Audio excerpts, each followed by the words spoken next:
je vais tenter de vous présenter en quelques minutes ce que je considère comme étant dans la culture occidentale la première grande théorie du dialogue qui a été construite, et elle a été construite, en tout cas on en trouve les traces dans un texte de Platon qui s'intitule Gorgias, et où Socrate discute avec différents interlocuteurs, et de temps en temps, Socrate arrête la discussion et il dit à ses auditeurs « Qu'est-ce que nous venons de faire ?»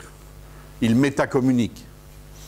Et c'est extrêmement intéressant de relever tous ces petits passages de métacommunication dans le texte du Gorgias, parce que quand on les met ensemble, on s'aperçoit que ça donne effectivement une certaine théorie du dialogue que je vais tenter de vous présenter rapidement, schématiquement, dans un vocabulaire qui n'est pas nécessairement celui de Socrate ni celui de Platon, parce que ça me demanderait plus de temps, parce qu'il faudrait donner des explications plus nombreuses, mais je vais tenter de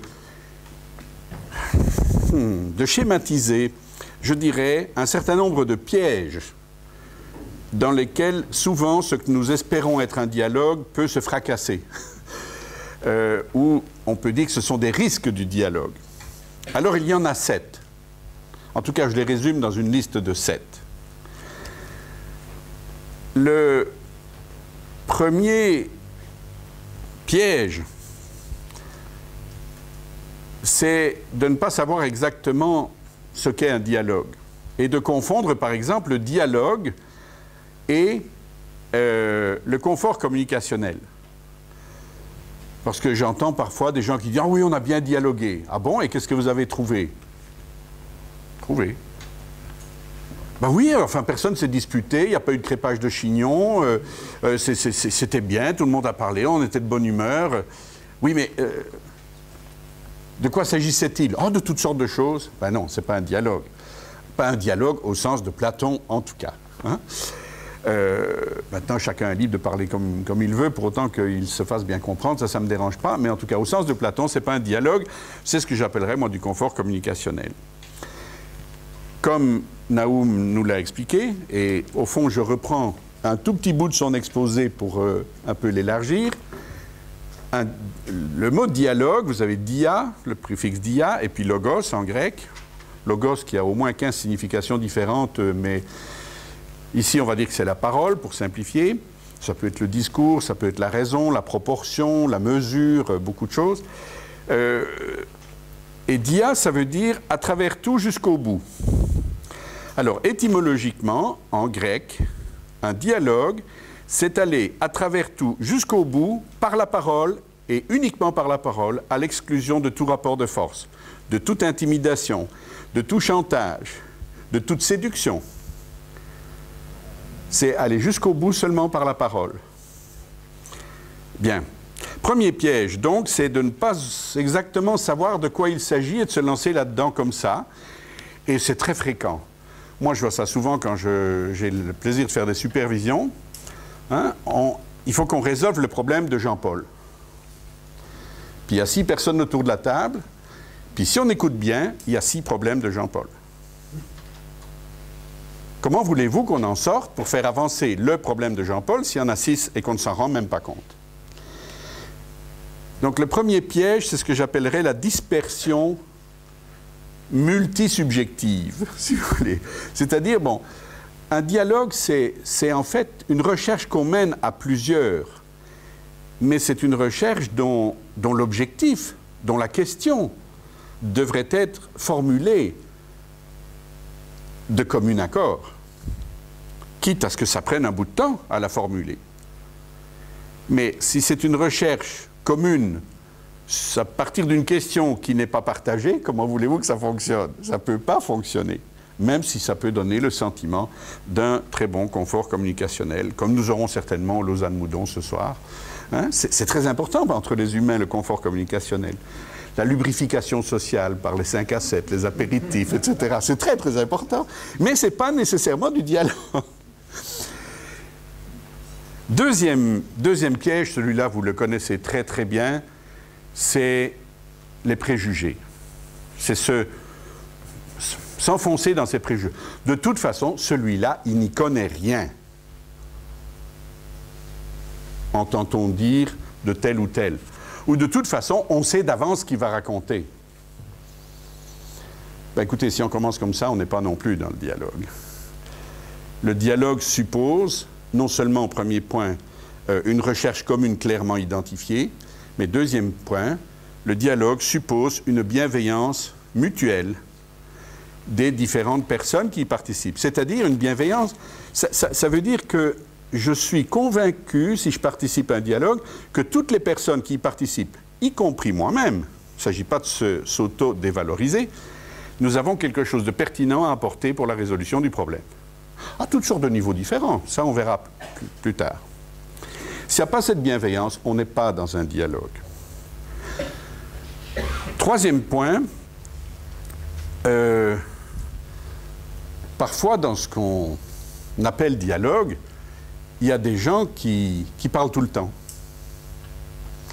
et d'autres qui parlent jamais ou presque jamais. Ben, en tout cas, Socrate disait que dans un vrai dialogue, il faut que chacun parle à son tour. Ça veut dire qu'il faut prendre le temps d'écouter les autres, mais ça veut dire aussi qu'on n'a pas le droit de passer son tour. Parce que si on n'a rien à dire, on n'a rien à foutre là. Si on n'a rien à dire pour faire avancer la solution d'un problème, eh bien, on n'a pas à être là dans un groupe qui essaye de résoudre le problème. C'est tout à fait clair. Ou alors, c'est qu'on est un petit subtil, un petit malin, au masculin ou au féminin, qui préfère ne pas parler, ne rien. Non, moi, je n'ai rien à dire pour d'abord voir comment va le vent. Puis quand on voit comment va le vent, tout d'un coup, on dit un petit quelque chose, mais on sait comment se profiler. Il y a la stratégie inverse qui consiste à parler tout le temps pour empêcher que quiconque sente le vent. Hein? Ben, on n'est pas non plus dans le dialogue. On est dans un rapport de force. Donc, identifier clairement la recherche qu'on tente de mener ensemble, la mener avec bienveillance, et dans cette bienveillance, chacun parle à son tour. Le quatrième piège, c'est le jargon. Enfin, quand on est entre spécialistes, on peut encore peut-être se permettre un jargon, mais il y a des gens comme ça qui ont des vocabulaires très spéciaux, les philosophes par exemple, hein, puis on n'ose pas trop leur poser de questions, même si la seule question idiote est celle qu'on ne pose pas, comme disait Naoum. Et voilà. Mais il y a pire encore que le jargon, c'est les allusions, les sous-entendus, les non-dits, les choses qu'on glisse sans en avoir l'air. C'est normal que ça arrive. Mais ce qui est important, c'est qu'on accepte, en tout cas, de clarifier ce qu'on veut dire si on nous le demande. Ce qui veut dire que nous devons, nous, avoir la discipline d'exiger de l'autre qu'il soit clair. Excuse-moi, je ne comprends pas ce que tu dis, voudrais-tu le reformuler autrement pour que je puisse le comprendre? Parce qu'on ne peut jamais être clair du premier coup. Et d'ailleurs, la clarté totale n'est pas possible, non plus la transparence, mais une clarté raisonnablement bonne pourrait quand même permettre d'avancer. Le cinquième piège, Naoum l'a mentionné aussi d'ailleurs, c'est le piège du pathos. Non pas que les émotions ou les passions, les sentiments n'aient pas de rôle à jouer dans le dialogue. Ils ont un rôle à jouer dans le dialogue. Mais ils ne peuvent pas contribuer au dialogue si on s'en tient à eux seuls. Parce que l'émotion, c'est quelque chose de très fort. Dans émotion, il y a motion, et ça nous fait sortir de notre trajectoire prévue, une émotion. Et c'est ce qui nous fait trouver des arguments. Mais les émotions, on ne peut pas les discuter. On peut juste en témoigner et puis les recevoir. On ne peut pas les discuter, une émotion. Mais un argument, ça se discute. Alors, ce qui est intéressant, pour éviter le piège de tomber dans les seules émotions, c'est de tenter de nourrir nos arguments de nos émotions. Alors, à ce moment-là, on se trouve dans ce que Naoum a appelé la dialectique. C'est-à-dire qu'on combine à la fois pathos et logos. Il s'agit de développer des arguments et des contre-arguments, j'y viens tout de suite, c'est l'avant-dernier piège. Il s'agit de proposer des arguments et de demander aux autres ce qu'ils en pensent, s'ils sont d'accord, s'ils ont compris, ou s'ils ont un contre-argument à proposer. Et j'en viens là au 6e point, sur les 7. Et le 6e point est celui-ci, c'est que, contrairement à ce qu'on croit trop souvent, ce n'est pas par l'accumulation de confirmation d'une première opinion qu'on peut arriver à un consensus solide. On peut arriver à un consensus de surface, mais pas à un consensus solide. Pour arriver à un consensus solide, il vaut mieux, dit Socrate, en tout cas, Platon met ça dans la bouche de Socrate, mais c'est bien vraisemblable, il vaut mieux procéder par hypothèse et réfutation. C'est-à-dire, tout ce que je sais sur le sujet m'incline à penser que, et je formule une hypothèse.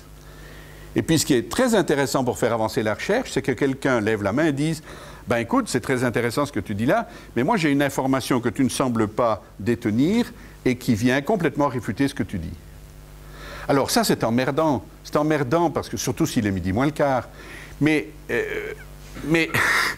et qu'on a tous envie d'aller manger. Mais c'est ça qui fait avancer la recherche. C'est ça qui fait creuser la recherche, c'est la réfutation. Après, une réfutation bien étudiée, bien assimilée, on va reformuler une nouvelle hypothèse. Et au bout d'une série de conjectures audacieuses, réfutées impitoyablement, eh bien, on va finir par arriver à se mettre d'accord sur un consensus. Mais ce consensus, ce sera un consensus creusé, un consensus avec un fondement, un consensus avec des pierres angulaires, et pas juste une espèce de « ouais, tout le monde est d'accord, parce que de toute façon, on est tous fatigués, et puis voilà, on sait quoi. Hein » Alors là, on est dans un véritable dialogue. C'est d'ailleurs comme ça, par essais et erreurs, par conjectures et réfutations, qu'on est dans un processus d'apprentissage, comme tu le soulignais tout à l'heure. Et puis, le dernier piège dans lequel peut tomber un dialogue ou un essai de dialogue, c'est la blessure. C'est quand quelqu'un dit quelque chose et que ce qui est dit là blesse quelqu'un qui participe au groupe. Alors là, ça ne veut pas dire que la personne a eu l'intention de blesser. Hein? Ça, c'est encore autre chose. Mais la parole en soi, telle qu'elle a été dite, moi, je ne peux pas avaler ça. Qu'est-ce qui va se passer? Eh bien, le piège, c'est que la personne blessée ne dise rien, sauf en soliloque, hein? Se dire « ouais, je t'aurai au tournant, tu ne paies rien pour attendre. La prochaine banane que j'ai, je te la file en dessous des pieds. » Alors là, on n'est plus dans le dialogue. Par contre, si la personne qui s'est sentie blessée a la simplicité, le courage de demander la parole et dire « non, écoutez, les amis, moi, quand j'entends parler comme ça, je ne peux plus suivre. Je ne peux pas accepter qu'on parle comme ça. Ou qu'on jette des idées en l'air comme ça. Voilà. Je n'ai pas le temps de donner des exemples, mais je pense que vous pouvez en imaginer. Et si cette personne a le courage de dire ça, l'autre qui a prononcé les mots qui ont été reçus comme blessants, qu'est-ce qu'elle va faire, l'autre personne? Ben, elle va forcément s'excuser. Et puis elle va reformuler autrement ce qu'elle voulait dire, ou elle va retirer ce qu'elle avait dit. Et donc le dialogue pourra continuer. Dans ce texte de Platon, appelé le Gorgias, on dit donc qu'un dialogue a 7 conditions.